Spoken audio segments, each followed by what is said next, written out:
আজকে আমি আলু দিয়ে এমন একটা রেসিপি বানিয়েছি, এটা না খেলে আমি বুঝতেই পারতাম না যে এটা খেতে এত দারুণ।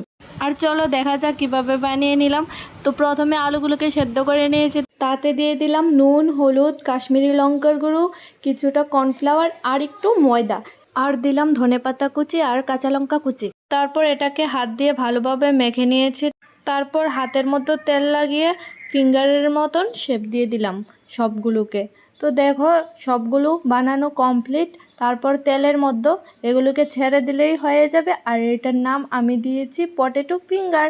তো এগুলো খেতে কিন্তু খুবই দারুণ হয়েছিল। তারপর এটা যখন লাল লাল হয়ে যাবে তখন আমি এগুলোকে নামিয়ে নেব। আর দেখো পটেটো ফিঙ্গার রেডি। আর দেখো দেখতে কত সুন্দর হয়েছে, খেতেও কিন্তু খুবই ভালো হয়েছিল। আর এইরকম ভিডিও দেখার জন্য কিন্তু আমার পেজটাকে অবশ্যই ফলো করতে হবে।